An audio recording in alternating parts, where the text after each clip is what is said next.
Brothers in Tech is a weekly podcast focused on personal and home technology, helping provide you, our fellow brothers and sisters in tech, with some information, assistance, and recommendations.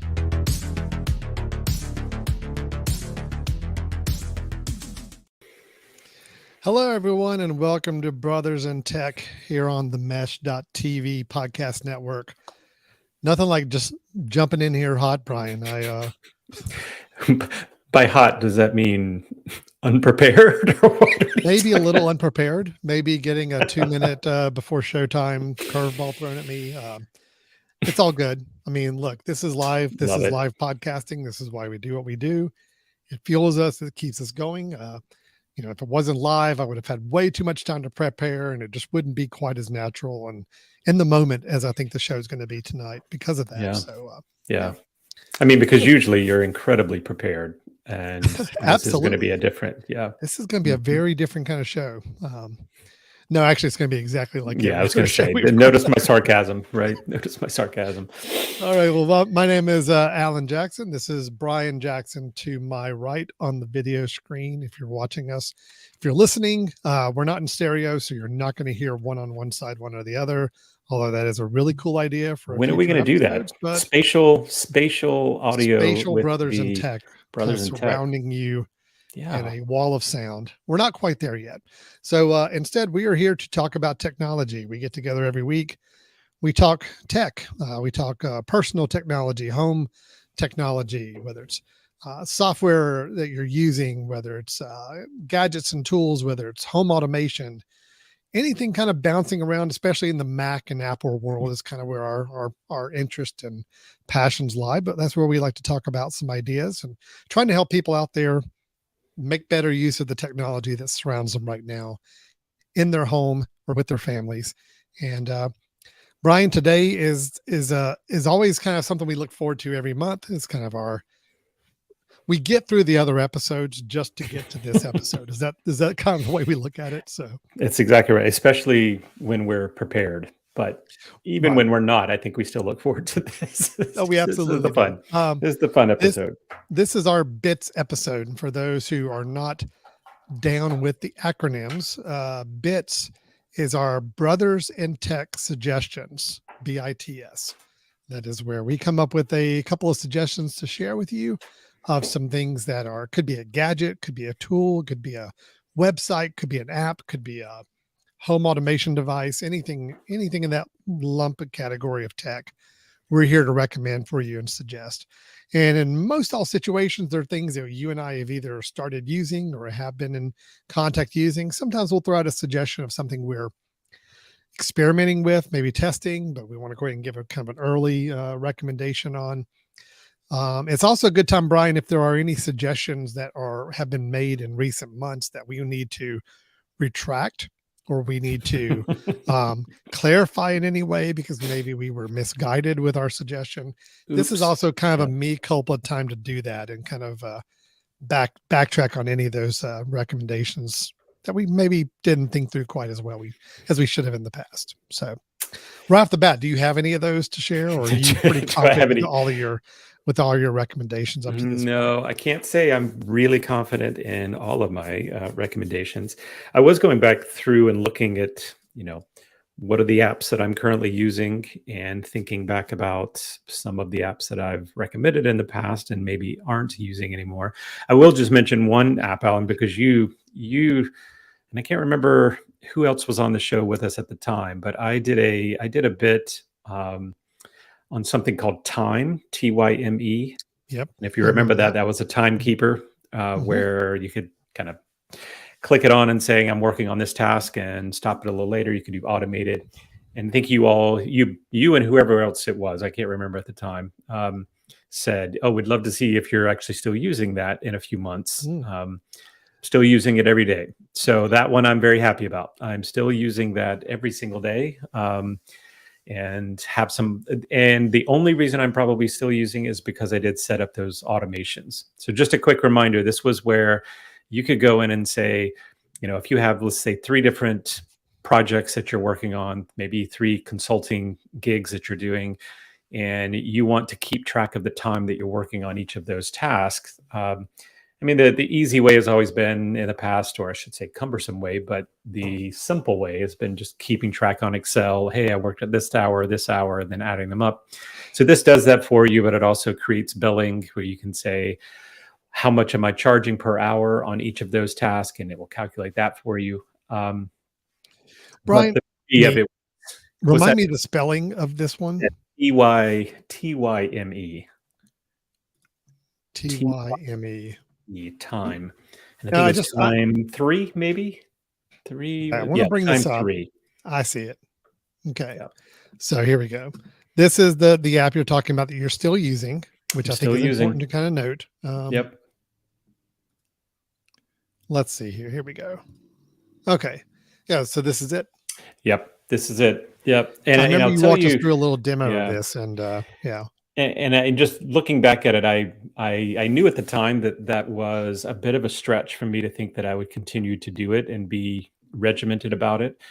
But I will kind of urge anyone who's interested in using a tool like this, take some time at the beginning to set up automation so that, for example, I work at a particular company that whenever I go to their office, I have it noticed by, GPS. It says, if I get anywhere close to this office, start my time, or ask me. Even I think it has asked me, would you like to start time? And would you like to start, tracking a particular task? And I say, oh, yes, thank you. Thanks for the reminder. It also has the watch, as you can see there. The watch is really helpful. It's a little quirky in that sometimes you can start something on the watch and the phone doesn't recognize that something started, but they do tend to sync up eventually. But just having, a notice on your watch that says, hey, your timer's still going. And maybe when you go to lunch, you shut your computer, go to lunch, come back. Usually you open up the computer and it'll put a little message that said, hey, I see you haven't been working on the computer since this time when you closed your computer. Do you want to keep the time going, or do you want to stop it there and start a new one? And it's like, oh, thank you. That's lunch. So stop and start a new one. So yeah, I'm actually really happy I went with this. I know there's others, and I think I went over a couple of others when I mentioned this one as a pick, and I did pay for this one. This one is one that there are free versions out there, but I think it was worth paying a little extra to get this version. So a lot of good features. It's a monthly subscription. I think I paid for a year, if I'm not mistaken. I think you can pay if you go down a little bit. You might be able to pay for a year. That must have just been a Brian Jackson special. It could have been. It could have been. Yeah. All right. Oh, there you go. Save 25%, but the annual subscription. So I think it's $3. So it's $36 for the year, or you're paying $4 a month if you don't do it by the year. So that's really great. I'm glad you're still using it. The reason I'm asking a little bit about it is because we rolled out a time tracking app service throughout our office. About the same time, right after you were talking about this app, got me thinking about ways to start incorporating time tracking in our team. And we had to end up going with a different platform. We're using Harvest, but only for one main reason. Harvest does something very similar. It's let's see if I can show it up here. Harvest works the same way. It is an app that will just allow you to click in time and assign it to different projects and track your time. The reason we went with Harvest is because of another recommendation I gave several months ago was the app Asana. You recall, Asana is kind of a really nice project management tool where you can put in projects and collaborate with other people and put in tasks and all that. Well, Asana has a direct integration with Harvest. So any project we set up in Asana, I can have automatically show up as a project to choose from in Harvest when we're logging time. And that time in Harvest gets piped into Asana so I can pull up a report in my project management that shows time we've tracked on this. So that's the only reason we went with this tool as opposed to time or any of the others you mentioned.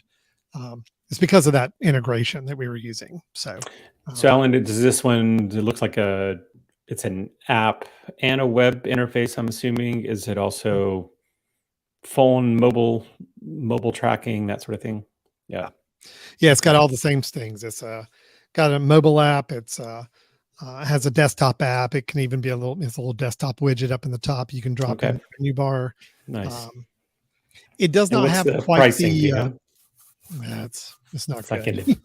well, No. for group pricing, it's probably makes Well, sense, yeah, right? it's $10 per month per person, but that's because it does integrate with our project management software, and Hmm. it's higher. It's unlimited seats, unlimited projects, which is where we're needing right now, unfortunately. Um, so And what yeah, is I'm not crazy seats? about What the is pricing at seats? all.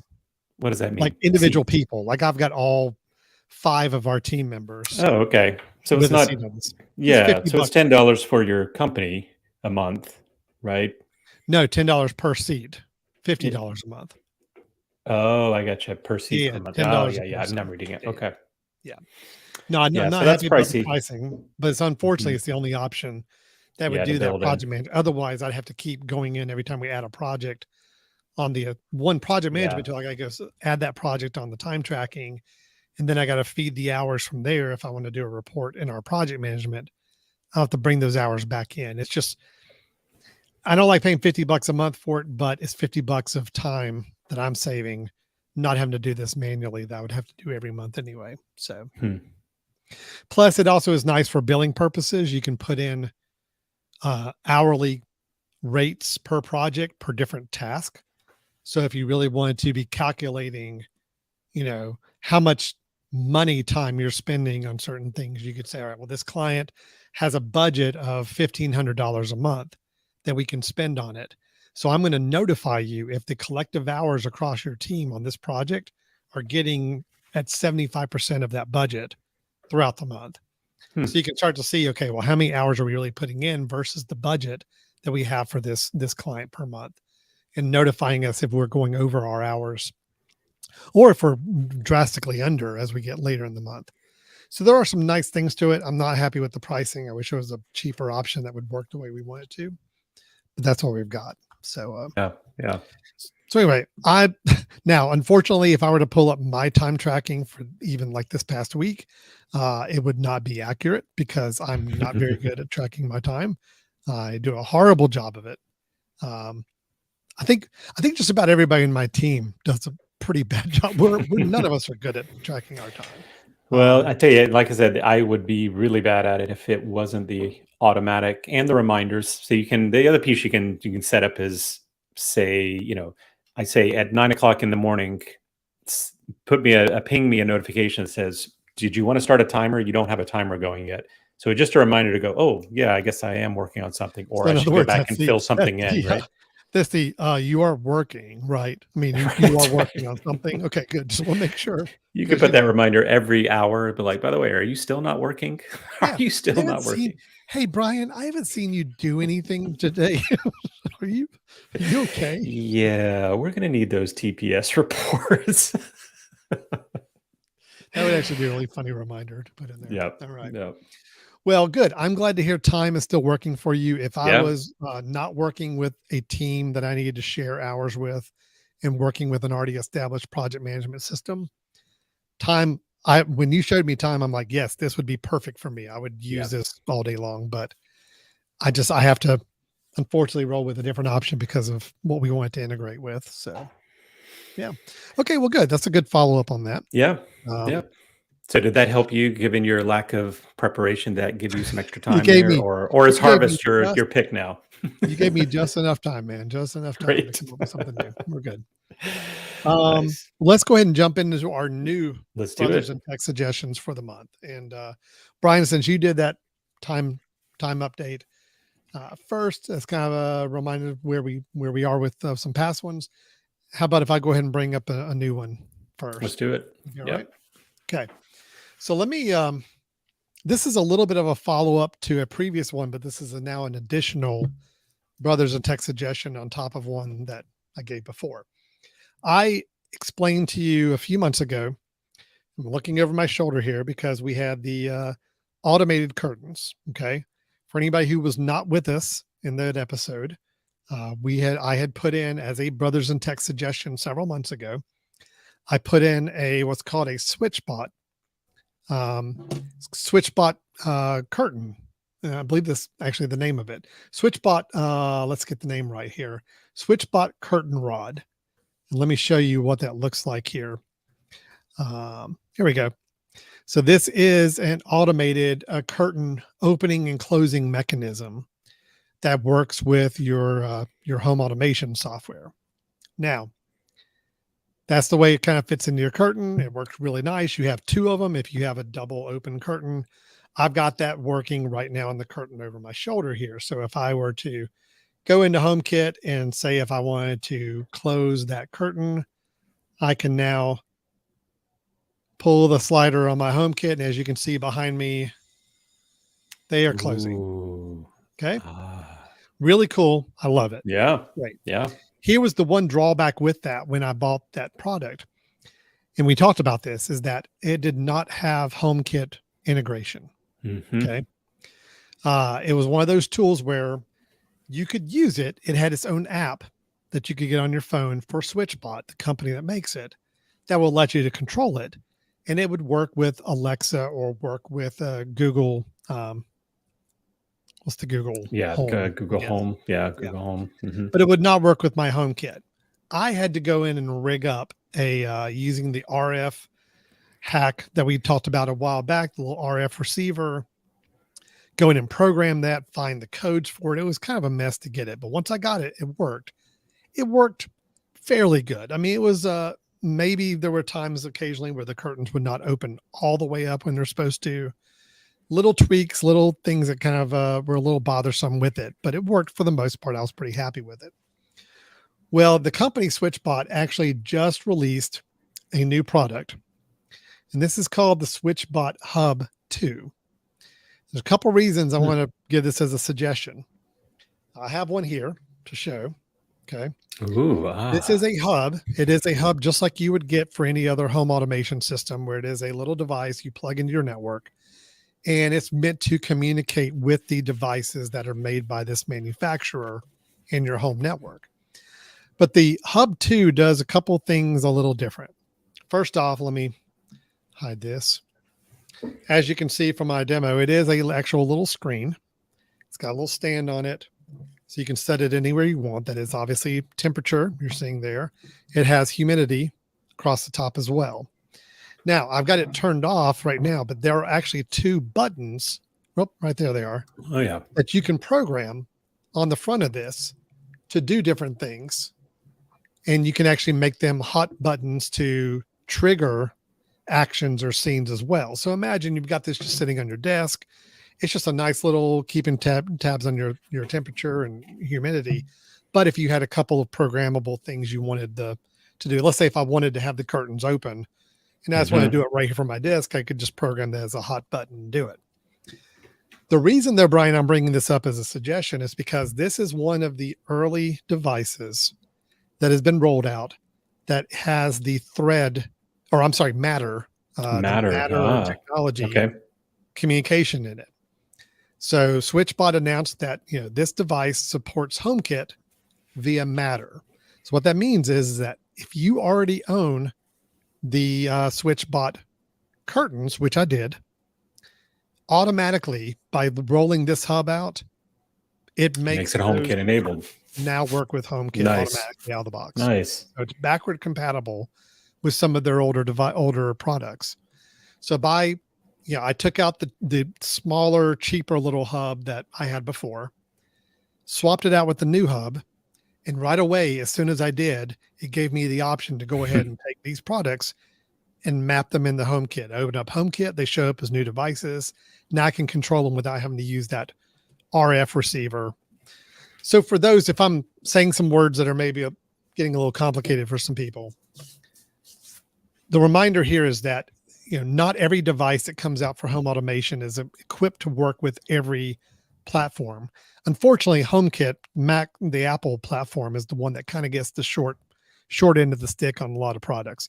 I think because it is a little more expensive to create for the HomeKit environment. So a lot of products don't always incorporate HomeKit compatibility right off the bat. Matter is a new kind of industry standard across multiple companies, including Apple and Google and Amazon, that have collaborated to say, this is a new technology. We're going to let companies incorporate into their products that will allow their products to work with any home automation platform regardless. So in other words, the manufacturer doesn't have to make this to be HomeKit compatible. It just becomes HomeKit compatible if you have a Matter enabled device. Okay. So they've started rolling out, some companies rolling out these products. This is the first one I've actually brought into my home. And it was because I really wanted to get those curtains to be native HomeKit operational and not the kludgy way I was having to do it before. Yeah. So far, so good. It works flawlessly. I mean, the curtains work very, very reliably now. Never have any issues. I don't have to worry about using that Homebridge RF connection hack anymore. It's just a nice feeling. And plus, it's just kind of a nice little device. I mean, it's kind of a nice and It is cool looking. Yeah. Works here really nicely on the desk. I mean, not that I need to know what my temperature is all the time when I'm sitting here at the desk, but it's not a bad looking device on its own. So can that screen change? Can you say make that a clock? I have not found a way to make it a clock. No. Okay. Clock would have been. It seems like that would be pretty cool for me because I keep talking about how I'd like to have a clickable way of turning my lights off after my wife is already asleep and I don't have to say the words out loud to say goodnight. Yeah. That would be really cool if that was a kind of a bedside where you could just make it nice and low. But I don't think there is any way to do that, which is a little bit of a bummer. I mean, I don't need a temperature just sitting here on my desk looking at me the whole time. I wish it was a little more functional. I haven't started. So they wanted it to be like a thermostat, right? I mean, that's what they wanted it to be on the wall. Yeah. Now, a couple things it does do nice is it does have, if you program in the actual app to notify you if certain temperatures get above or below a certain level, it actually can do sounds from the device itself. So it actually has built-in alert sounds, which is kind of nice. So I can actually say, okay, well, by the way, if, let me know if humidity starts to kind of get high or low in a certain area, or temperature starts to creep up a little bit more in any direction, just go ahead and notify me. And it does have not only pushing app notifications to you, but it can do a sound right from the device itself. Again, the only reason I bought it is because I wanted to have that seamless integration with my products. And so did you say what the cost was for the hub? I have not yet. Okay.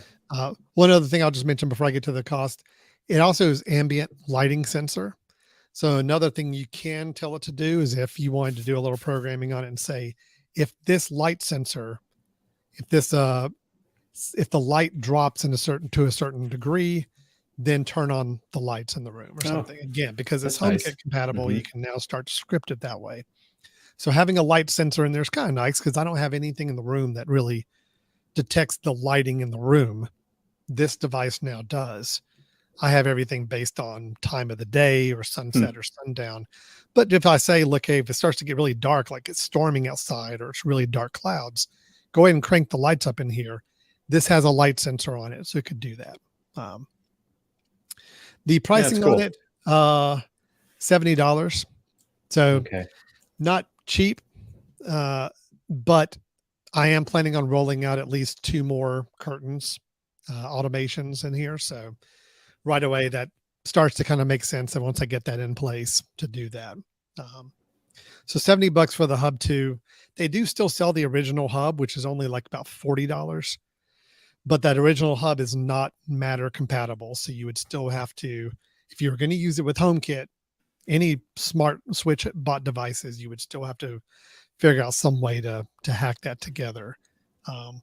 Natively out of the box, switch bot devices work with Alexa and Google with no problem.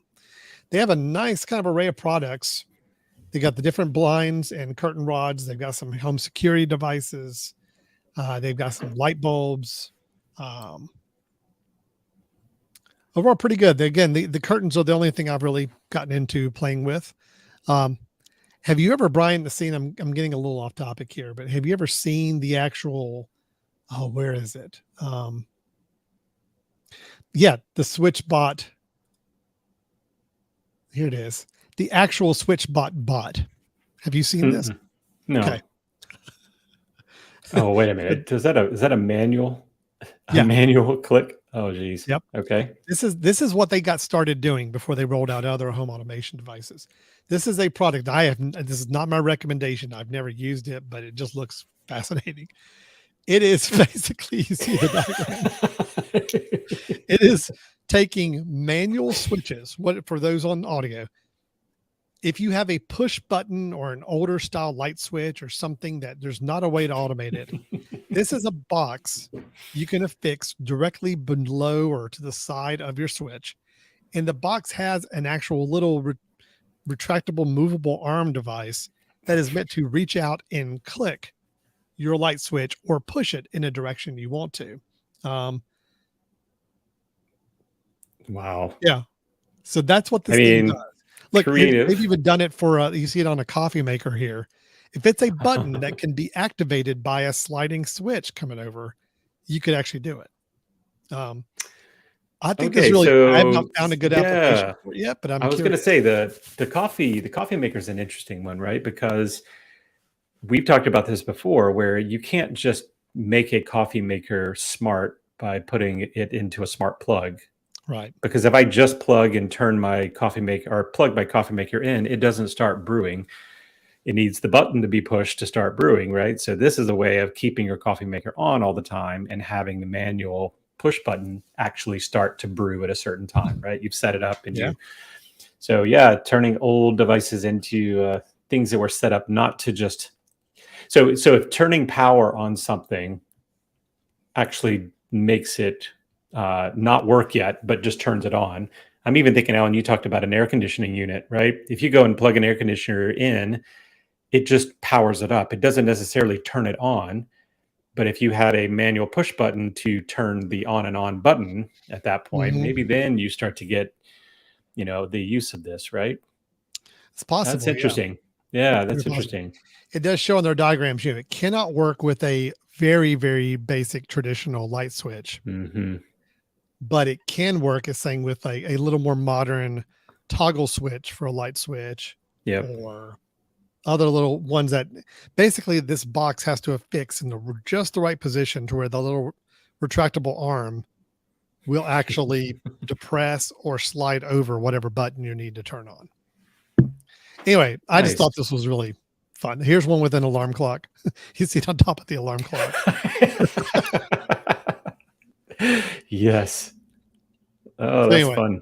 That's fun. So that is the actual original SwitchBot bot. But again, not my suggestion. I just think it's a cool product. I'm kind of I keep looking in my house for where could I try this out and try to use this. But my recommendation was the actual SwitchBot hub. Again, a little more pricey than I wanted it to be, but I do love having it completely integrate my curtains into my home kit. And now I'm a little more likely to look at the products that they're selling. If there's ever a new product I want to get in the home, if it's already going to work with this hub, that just saves me having to get another stupid hub for another vendor, which unfortunately I've got 3 of them right now. And I'm trying to figure out how to consolidate them as best as possible. So, well, $70 is not cheap, but it's also, I have yet to find hubs for less than 50. I mean, they're always hitting you with 50 up to 100 plus sometimes, depending on what it will do. So yeah, my favorite companies are the ones that release products that do not require a hub. That is great. I wish that was the case here, but unfortunately I cannot find another good curtain opening automation that works as well as this one does. So that's where I am.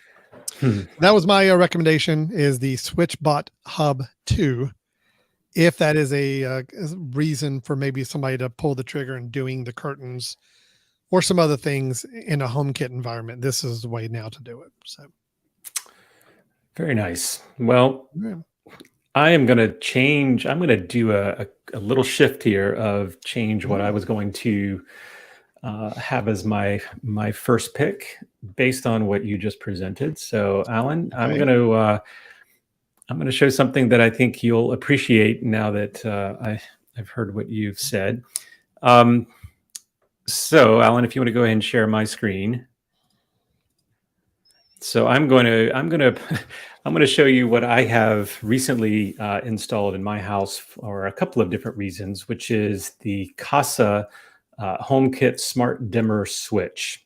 And so what this is and this is the I'll three tell you what, pack, and I Brian, bought a three pack. Yeah. can Oh, you yeah, I'm gonna stretch expand out it. that window just a little bit? No, just stretch it out. Yeah. Just Oh, take I the gotcha. window and kind of make it a little more rectangular. Yeah, that starts to fill it There in we a little go. bit better, and you can zoom in. Yeah. There we go. Great. Okay. Perfect. Thank you. Yeah. My So old eyes, I know I'm only a few you years older need than you, help. but I the know. eyes I know. go downhill so completely I fast should that have it's remembered. I so should have remembered. I'm going to talk a little louder too, so you can hear me, yeah, Alan. please. Yeah. Yeah. So actually, these are light switches, and so let me give you my dilemma, Alan. We just, I think you knew we just built kind of an extension on our house that was kind of an outdoor living space where they were putting in lights, and I really, yeah, act surprised, right? You don't keep up with me at No, no, all. no, I'm sorry. No, it's about something else. Go ahead. I'll explain my Okay. surprise in a minute. So Okay. So we were putting kind of this extension on our house where we were going to have some can lights put into this new area. And the can lights, there were going to be 4 can lights. And I was, initially I told the builder, I said, listen, I want to make these smart lights. I want to make sure that I can control these because I don't like having very bright lights in an outdoor space. But I also want to make sure I have lights. So with these can lights, obviously the way you would normally control those would be all of those can lights on one switch, right? You turn the switch on. So my first thought was, okay, I could look for 4 different light bulbs, smart bulbs, so that I could go and say, turn on the outdoor lights and have them all grouped together. But then I thought that, no, that's crazy, right? I really need just the switch to be smart because that's the way I'm going to control. I don't ever see myself having a need to control 2 of the 4 or 1 of the 4. mhm. So what I started looking for was a good smart switch that would allow me to dim. That's the other thing that's really important here, that it's dimmable. A lot of the smart switches aren't dimmable. So you could put in a smart switch that allow you to go into HomeKit or Alexa or one of these other services and say turn on that light, and it's just a on and off, right? Click on and off. But I needed something that was dimmable, and then I also wanted the ability to hopefully move it to HomeKit in the future if I decide to go that direction. So this is what I came up with. It is for Casa, and the reason I like it, one, you mentioned earlier, there is no hub, right? No Mhm. hub Yeah. required for Casa. Casa TC, what is it? TP Link, right? They don't require a hub. And I have a couple of other switches in my house that are from Casa, and they've always worked well. They're not the most, they're not the sexiest of devices all the time. They're pretty simple outlets on and off.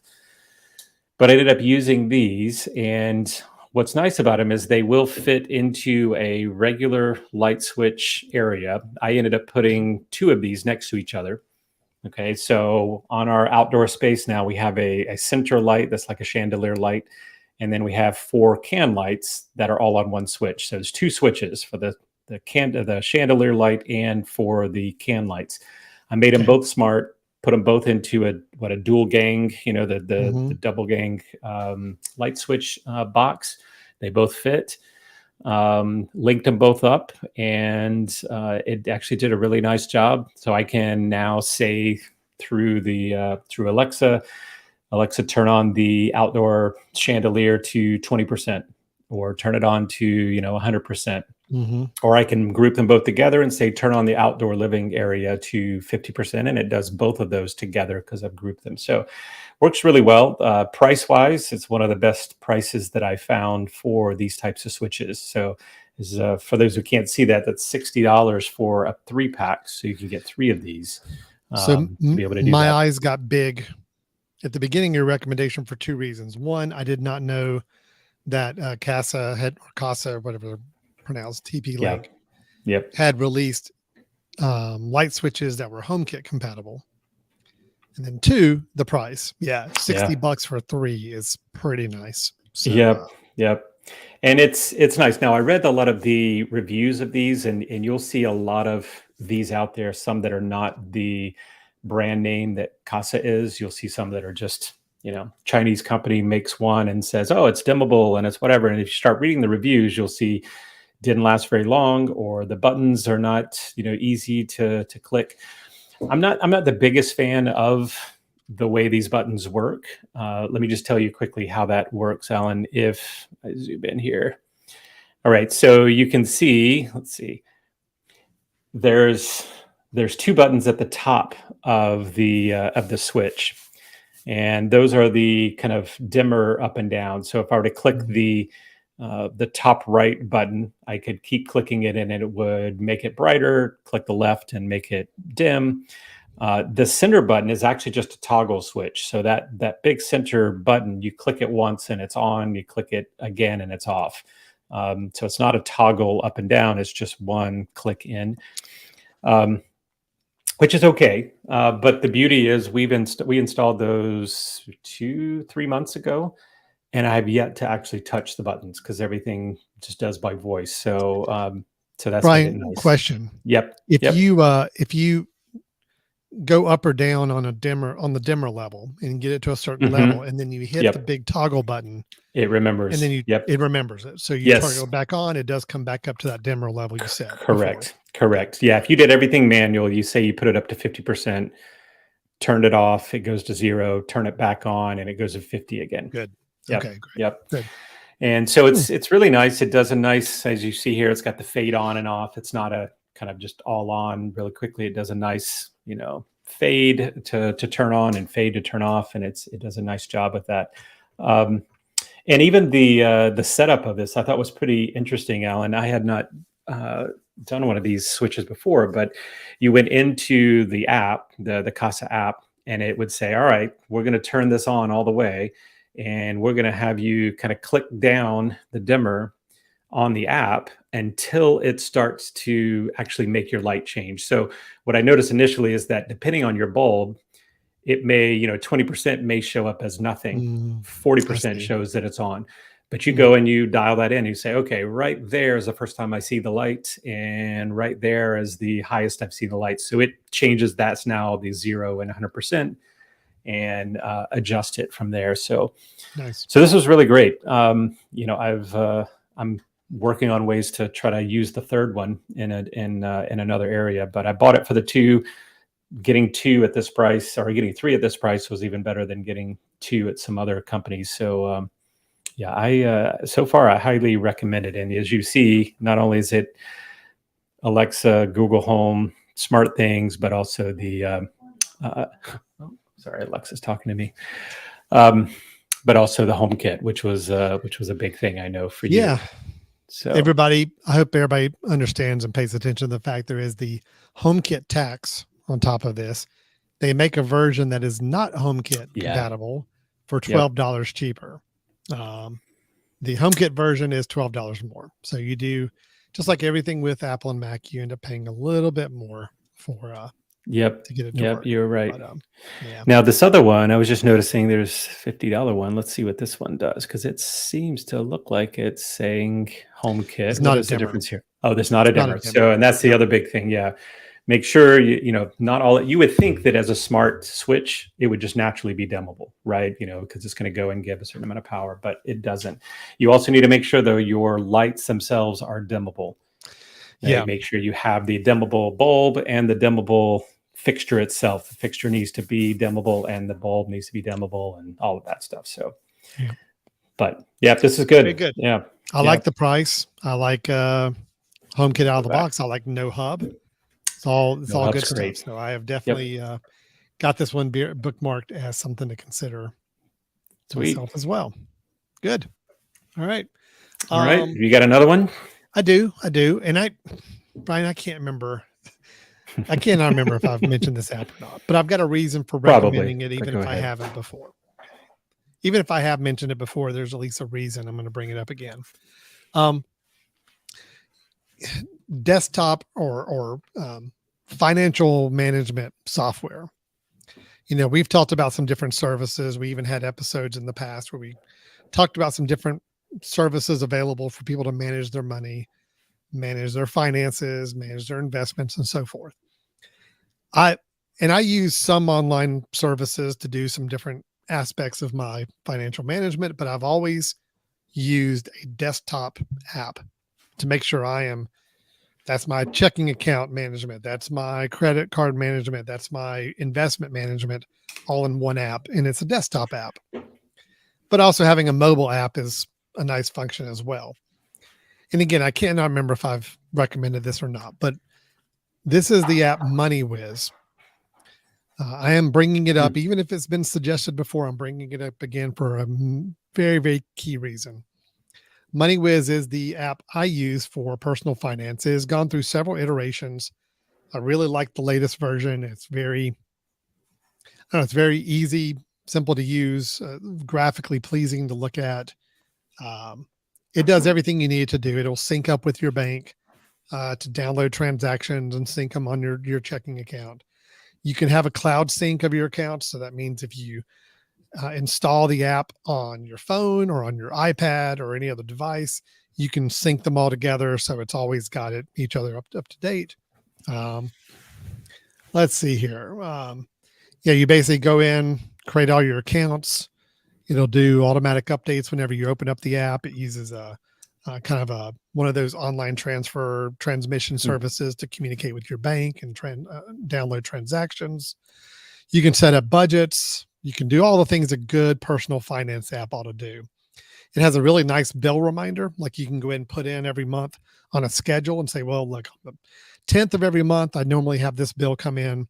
So go ahead and put it on there as a reminder, and it will come up and remind you, oh, hey, has this bill come in? And if you want to put in the exact amount, or do you want to go ahead and put this in your cash flow to pay it? It can manage all that as well as automatically forecast all of your income,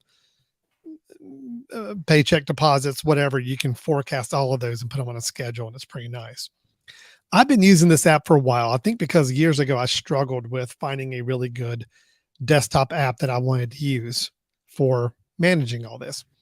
And when I first started using this, MoneyWiz was not my first choice because I didn't like the earlier version of the app. They have made a lot of improvements. It's now to a point where I really do think it's a good app. The reason I'm recommending it, though, is because I had been paying a monthly fee to use this app because the Setapp, Setapp subscription of software that you and I have talked about plenty of times, that I am still a subscriber for. Setapp had a subscription. As part of the subscription, you could get the older version of MoneyWiz as part of the subscription. I had some problems with the older version. I had some downloading issues with my bank. It was not syncing up with my bank correctly. It was just having some issues. And when I wrote and talked to the developers, they basically said, yeah, we're not really developing that old version anymore. We're sorry. The new version has kind of got some new tools to communicate with banks. It's much more reliable. So I bit the bullet and went ahead and paid the monthly subscription to use the new version of MoneyWiz, begrudgingly, because I don't like paying for an app that I already had a free or paid for version of already. But I really needed this to work, and it's pretty critical for me. But it just in the last month, this latest new version of MoneyWiz is now available on the Setapp subscription. So again, my recommendation is still really for Setapp. Is that I'm recommending Setapp if you are not already have at least looked at Setapp. Setapp, that's SETAPP.com. For $9.99 a month, you get access to well over 100 apps on your Mac that you can pick and choose which ones that you want to use at any given time. It already has some of our favorite apps on it. Clean My Mac, which is something I live by every week for keeping up with the maintenance on my Mac and so forth. There's at least 8 or 9 apps I use on a regular basis with this. And I know we've talked about this service so many times, but I am saying right now, another reason that I'm happy I'm a Setapp subscriber is that MoneyWiz, an app I really do use daily for financial management, is now on the latest version of it, which is really nice, is on Setapp automatically. So it was such a nice satisfaction, Brian, to cancel my monthly subscription to an application. Say, nope, I don't want to pay that anymore every month. And instead just open up the version that came with Setapp, log in with my account, and boom, I'm there. It's paid for. I don't have to pay anything more anymore. So that's my recommendation there. The website for MoneyWiz is wiz.money. And I think it's great. If you don't have Setapp, the pricing on this is $4.99 a month. Just $5 a month for access to what you need. And that's the premium, right? That's what Setapp gives you as premium or the standard? Yeah, no, it's the premium because I've got all the Nice. bank Okay. syncing. Yeah, you can do $24.99 a year, and it has cloud syncing between devices, but it doesn't do your bank sync. The bank sync comes with the premium, and that is what's on Setapp. Setapp has got the Okay. premium because I am syncing with my banks, and it's working great. So I'm saving $5 a month, basically, is what I Nice. was doing. So already that paid for half of my Setapp subscription, which is nice. So I think that's great. But again, some people can use some online websites, and there's a lot of different tools. Mint, I know we've talked about some other ones comparable to that. Many people, I'm sure, can manage everything on those services and feel good about it. With me, for a lot of budgeting, forecasting, and just needing to have it kind of local on my computer, not be based on a website, is my preference in managing with this. And this is the app I'm happy to be using right now. So nice. Yep. That's good. I don't think you've brought that up before. So good. That's Okay. good. Nope. I think Yeah, that one's the app new. itself doesn't do anything revolutionary. It's a very standard, enter your accounts, check your, kind of calculates the net worth for you every time you log in. It updates your investment accounts if you've got them logged in real time. Yeah, it's a pretty straightforward, but it looks really nice. It's very easy to use. It is cross-platform, so everything or cross-platform between Mac and iOS, and so overall, it's good. And now I don't have to beat myself up paying $5 a month for it anymore. So I'm very happy about Nice. that. So yeah. Well, unfortunately, you are slowly starting to pull me back towards Setapp.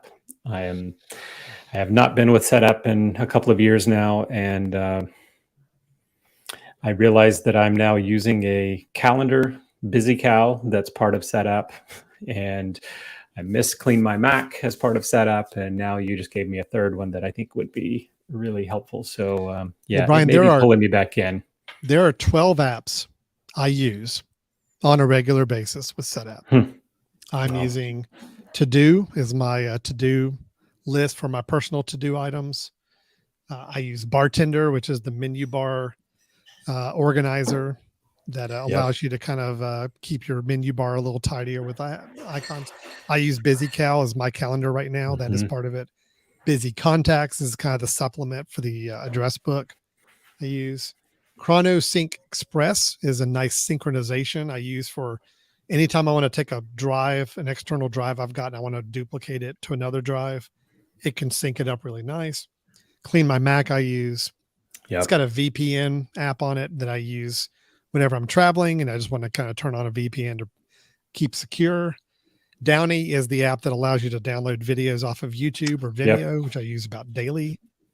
Forklift is my FTP app I use for a lot of web work I do. I need to get FTP access to a lot of servers.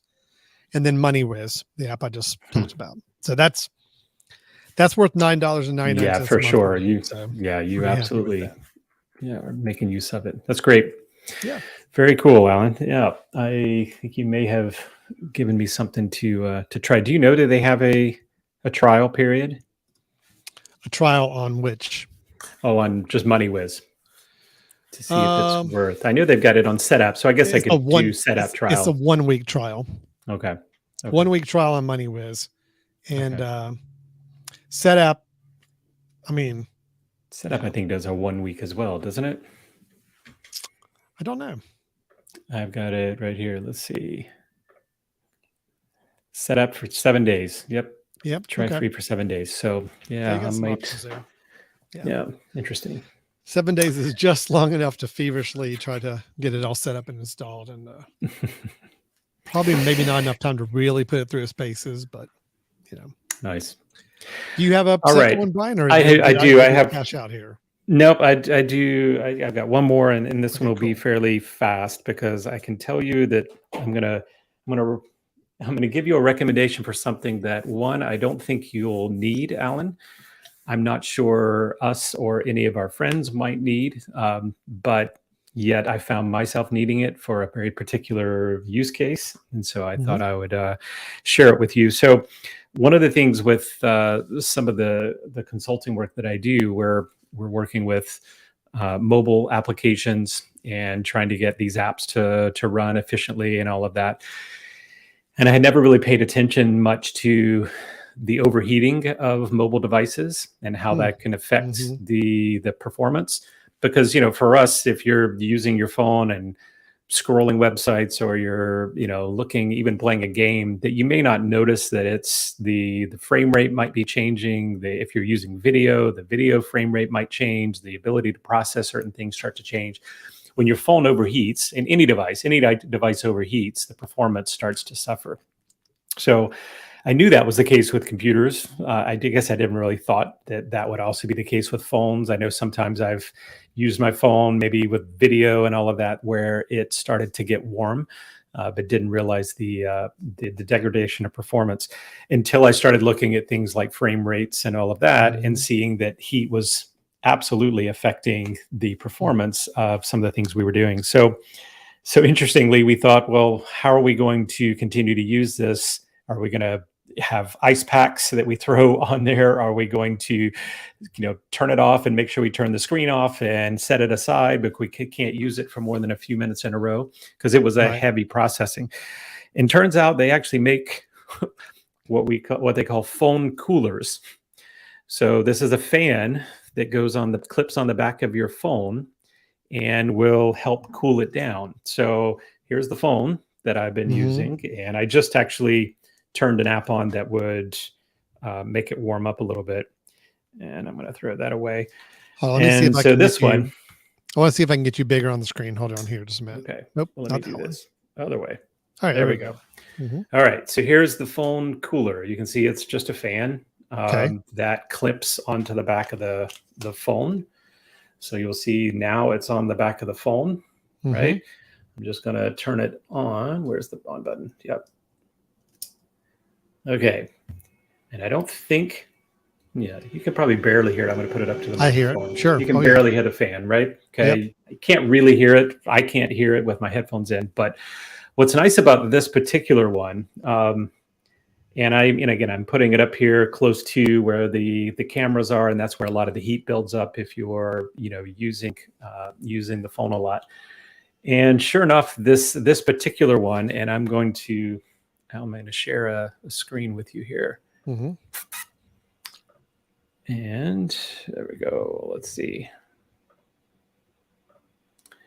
So this one that I grabbed is called the Fun Cooler 3 Pro. Yes. Actually, and I don't know if it's exactly that one, honestly. I think it's the same. It's the Fun Cooler. Yeah, it is the Fun Cooler 3, but it doesn't look like that. It doesn't have a light on it. Do you have fun when you're using it? I mean, I'm loving the use of it. Okay. So what it does is it's actually got these heat sinks in it. And for those that don't know, heat sinks are kind of ways in which it's pulling heat from the device. It's the way that they put these, metal and heat sinks in computers to be able to pull heat away from where it would degrade your performance. What's really cool about this one, Alan, and I've actually tried two because we had a real issue with this. I tried one that magnets on the back, and then the other one that clips on here. But this one is, as you can see here, this, let's see. No, it's not really telling you. Somewhere down here, it would say that it does a ramp up, which is kind of nice, right? I tried it originally, put it on, and I thought, oh, wait a minute, it doesn't work. It's not doing anything. And it actually didn't start turning on until the heat built up enough that it needed to start dissipating. And then, so as I'm using it, I can hear the sound get louder and louder and louder over the few minutes that tells me, oh, my phone's getting warm, so it's trying to keep it cool. And it does a really nice job. If I were to run this about 2 or 3 minutes, take it off and feel the kind of silicone back in there. I mean, it's almost frosty, icy, right? I mean, it really kind of cools down what it's connected to, and it just give you a real world kind of idea of what it's doing. I tried the phone, the Android phone that I've been using for some of our research. I tried using it with one of these kind of high processing applications and just had it turned on and let it go to see how long it would take before we started seeing a lot of degradation of performance. And it took 4 minutes, 4 minutes before we started losing a lot of frame rates in what we were doing. Wow. So I tried putting the cooler on, running it, and then running the exact same app. And it went 30 minutes and did not get below our frame rate at all. So this does a really nice job of kind of giving you. So if you are a gamer, if you're someone who games a lot, does things on a phone, and you find yourself really needing performance, or you find yourself ever holding your phone and going, oh, wow, I've been using it so much with a high brightness and everything that it's getting warm, you may find that your performance might be suffering. You may not even realize that performance is suffering, but I would suggest maybe taking a look at one of these things. I bought this on Amazon. This is the particular site for it, but I bought it through Amazon, and I believe, if I'm not mistaken, the price was maybe $15 to $20. And so was the other one. You can get several of these for about $20. They do make some that are battery powered, but that didn't make much sense to me because then I'd be charging and having something else that's running on battery. This one is a USB-C cable. So you don't want to run it with power. So it is something where, I mean, just for clarity, it is something where you're using it mounted to the phone, but it's plugged in. It is plugged in. So this is for where you have a very more kind of either dedicated use of your phone or mobile device, or gaming, watching movies, whatever. Gaming is where most people are doing it. Yeah. Okay. I think gaming or as you said, watching movies, if you were, watching a movie long period of time, and they also, if you're plugged in, there's a good chance that the plugging in, watching something that's high processing will create even more heat, right? With the battery being plugged in. So it may be that you're now plugging two things in, but at least all this does, so basically your phone will still run off its own battery. Yes. Yeah. This isn't adding anything to it. This is not adding any charging capability to your phone, which is intended because, like you said, that actually is kind of creating more heat within the phone itself. Your phone is running on its battery. This thing is clamped onto it and is allowing it to run at its most optimal performance without overheating for whatever application you're using it for. It's basically just pulling the heat away from it. It's like putting a fan on the back of this thing. Alan, I'll show you another one, the one I tested as well. And so here you can see the phone, and on the back, I just put this metal plate. Now, you wouldn't need this if you had an iPhone. An iPhone has the magnet built in, but there's another one, and you can hear the sound, right? Mm-hmm. This one can just magnet on, and sorry there. And then now this one does have a light on it, right? Yeah, it's super, super nice, and magnet is going to be right next to it. Now, I didn't want to use the magnet on this one because there was another metal shield that I had to put onto it, which I thought, I don't know if that's going to help or hurt the heat dissipation. Now, if this was an iPhone, I think that would have been the right move. But also keep in mind, if your phone on the back of your phone, your cameras, if they stick out further than the rest of the phone, which these do, then the magnet won't go above the cameras. And that's where we found a lot of our heat being built up, is more toward the top of the phone. So this other clamp on allows me to slide it over the actual lenses, which is where a lot of that heat was building up. So anyway, this was something I didn't even know they made. I was really going to look for just a USB fan and try to just push it on the back. I didn't realize they made phone coolers. So there we go. I don't know if they make them for tablets. I'm assuming they probably do. Magnet, well, the magnet certainly would. Sure. Again, not something I'm not a gamer. I never knew that heat was going to be an issue with a mobile device. But if you're a gamer and you use your phones, which I think a lot of people are doing more of now, this may be an issue you want to kind of remedy. So, well, another application too is I have a studio of video cameras on phones, using phones as cameras.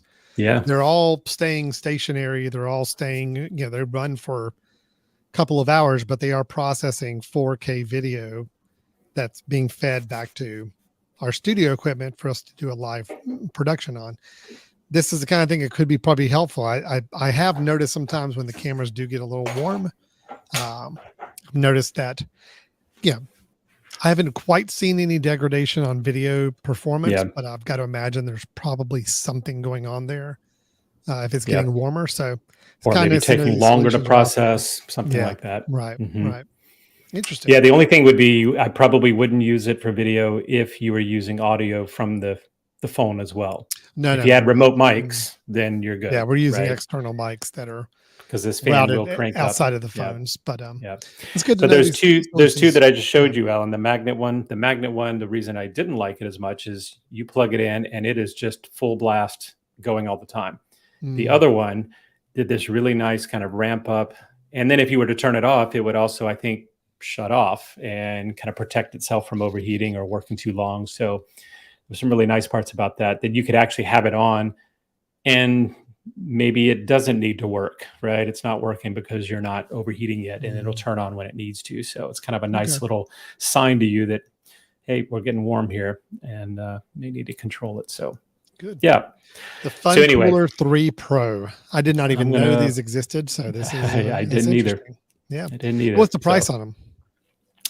I'm pretty sure, actually, I'm going to slip back over to where I did purchase it on Amazon, and I will show you. I mean, are we talking, Well, this was 25. 25? This one was Okay. 25.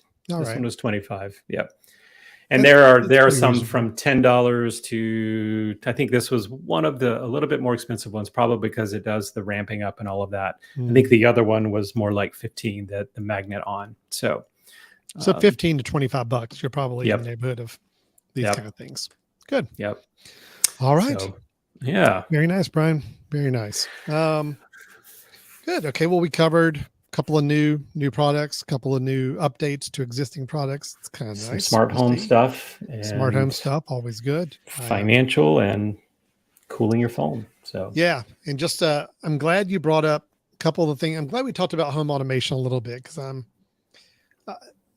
trying to identify my next home automation steps in the house. And other than getting the rest of these curtains automated, which I've got the capability to do now, the one thing you alluded to earlier in the discussion, I just wanted to kind of share this out there. Maybe I hear some people that have some different ideas of how to handle this. So the one automation tool or project I'm working on, and maybe I'll be able to talk about next time we get around to our BiTS next month. You mentioned we've got a separated garage, 2-car garage that's separated from the house that has a window in it. We took an old air conditioning unit that used to be in this old house that we are in now, but we removed it when we put in a new air conditioning system in here. But that window unit's still very good operational. So we took it and installed it in the garage. So the garage now has a window AC unit in it because my son is an auto mechanic, works on cars daily, is out there quite a bit. It is summertime now. It's very hot out there. yeah, So that air conditioning unit really helps out there. My problem is that it's not an AC unit that needs to be on all the time. It needs to be on only when he's out there working or something else is happening out there. My fear is I did not want something that was going to be running 24/7. My kids, my boys are awesome. But remembering to turn off things is not their strongest suit, especially the one in the garage. So my concern is that, the AC unit gets turned on, he leaves, it stays on and we don't know it's on and we're gone for a weekend or something and it's running the entire time. That's my fear. Because it's using a 220 outlet plug, to my knowledge, there are no smart outlets that will control a 220 voltage device. So I cannot put on a smart outlet and turn it on and off like I can anything else in my house. So I'm kind of having to wrestle with how do I control it and make it work. Now it does have a RF, a infrared remote control that goes with it. So I can take the same RF transmitter that I've talked about in a previous episode, the Broadlink FM transmitter. I could set up one of those out in the garage. And what that allows me to do is tie in that RF transmitter to my HomeKit setup. And I can program it to where I can have a button in HomeKit that says, hey, if I press this button, that turns on or off that AC unit by using the RF signal in the garage. My problem with that is I don't know. It does not report back to me whether the unit is truly on or off. It doesn't know. All it knows is that I have sent an on signal and I've sent an off signal, but it is not telling me whether that unit is actually on or off. So I have to just constantly just go in there and hit the off button and just make sure I'm turning it off, even if it's not on. So it's not perfect. And that's where I'm trying to see if there's another solution. So that's my next little HomeKit automation project going on, just to keep you in the loop. So yeah, that's tricky because you can make something happen. You just don't know about getting a trigger back. I mean, is it enough to potentially even put a temperature sensor in there and then have the temperature ping you when it's cool? That's an idea. Or that's an idea. Or I guess you wouldn't be doing cool, right? You wouldn't be saying, tell me when it's too cold in there. Because that's the challenge, right? Because it's maybe working just enough to keep it from getting hot. Well, the other thought I had is I could use a series of some automations to keep it in line. I could set up a schedule to say, look, at 11 o'clock at night, turn off no matter what. I mean, even if whether it's on or off, send the off signal to turn it off. If my son's out there later than 11, he can just go and manually turn it back on. But by at least at 11, I've got a time for it to turn off.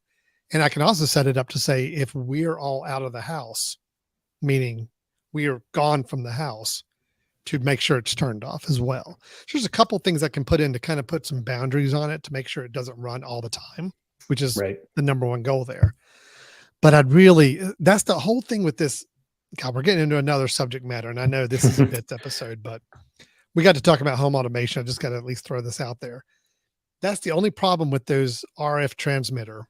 They are great, but they do not pick up on whether the device you're turning on and off is already on or off. So a problem I have with my projector, a dumb signal, right? Yep. The problem I've got with my projector over my shoulder here is that it uses the same button on the remote for on and off. You press it on. If you need to turn the projector off, you hit it twice. The same button. So I programmed it to where I can, from HomeKit, tell my projector to turn on or off. But the problem is that if the projector stays on its own, it will turn off automatically after a certain amount of time. But HomeKit doesn't know that. So the projector will turn off, but in my HomeKit, it will still say that the projector's on. Yeah. Yep. So if I go to turn it off, it's not doing anything because the projector's already off. Then I got to go turn it off and then turn it back on again to make it work. You see what I'm saying? Yep. So it's just, I wish these RF transmitters had some way of picking back up the on or off state of the device it's trying to control. But anyway, that's my challenge right now. If if the problem I just described resonates with anybody out there, please let us know. And that's probably a good way to kind of wrap up the show anyway, Brian, unless you had something to add or your own home challenge you're working on right now. Nothing. No, I don't have the same challenges you do. I usually figure them out. So, but I'll be spending the rest of the next week to try to figure out your problems for you. So that'd be great.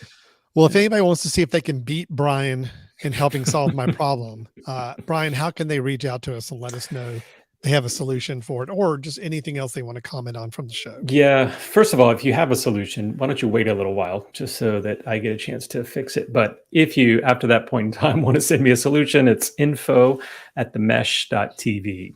Email us info@themesh.tv. You can also go to our website, which gives a way to contact us, and that's www.brothers-in-tech.com. All right.